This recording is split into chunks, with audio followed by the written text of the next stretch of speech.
ஒரு AI agent நீங்கள் build பண்ணும்போது நீங்கள் எப்படி ஒரு ஹியூமனாக திங்க் பண்ணுவீங்களோ அதே மாதிரி தான் ஏஐ ஏஜென்ட்டும் திங்க் பண்ணும். பட் ஒரு ஹியூமனாக திங்க் பண்ணும்போது ஒரு ப்ராப்ளத்தை, ஒரு இன்ஜினியரிங் ப்ராப்ளத்தை நீங்கள் எப்படி திங்க் பண்ணுவீங்க? ஒரு பெரிய ப்ராப்ளம் இருக்குது அப்படின்னா அந்த ப்ராப்ளத்தை சின்ன சின்ன டிவைட் அண்ட் கான்குவர், சின்ன சின்ன சப் ப்ராப்ளம்ஸாக வந்து டிவைட் பண்ணுவீங்க. திங்க் லைக் அன் இன்ஜினியர் அப்படிங்கிறதே வந்து இதுதான், கான்செப்டே இதுதானே.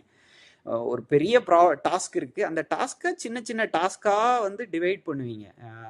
அண்ட் அப்புறம் அந்த சின்ன டாஸ்க்குக்கு ஈச் டாஸ்க்குக்கும் இந்த இதுதான் பண்ணணும் அப்படிங்கிறத மேப் பண்ணுவீங்க. அதுக்கப்புறம் அதை பண்ண ஆரம்பிப்பீங்க. அதை பேரலாகவும் பண்ணலாம், இல்லை சீக்வன்ஷியலாகவும் பண்ணலாம். பண்ணி பார்த்துட்டு ஒர்க் ஆகுதா ஒர்க் ஆகலையா அப்படிங்கிறத செக் பண்ணிவிட்டு அதுக்கப்புறம் எல்லாத்தையும் கொலைட் பண்ணி பார்க்கும்போது உங்களுக்கு ஃபைனலைஸ்டு டாஸ்க்கை வந்து உங்களால் பண்ண முடியும். ஒரு ப்ராஜெக்ட் பண்ணும்போதும் அப்படி தான். அந்த ப்ராஜெக்ட்டுக்கு என்னென்ன பண்ணணும், மார்க்கெட்டிங் பண்ணணுமா, கோடிங் பண்ணணுமா, அந்த ப்ராஜெக்ட்டுக்கு என்ன ரிசோர்ஸ் அலோகேட் பண்ணணும், எல்லாத்தையும் வந்து சின்ன சின்ன சப் டாஸ்க்காக வந்து கிரியேட் பண்ணிவிட்டு அந்த ப்ராஜெக்டை எக்ஸிக்யூட் பண்ணுவோம். இந்த சேம் பிரின்சிபிள் தான் வந்து ஒரு ஏஐ ஏஜென்ட் கிரியேட் பண்ணும்போது நம்ம பண்ணுறோம்.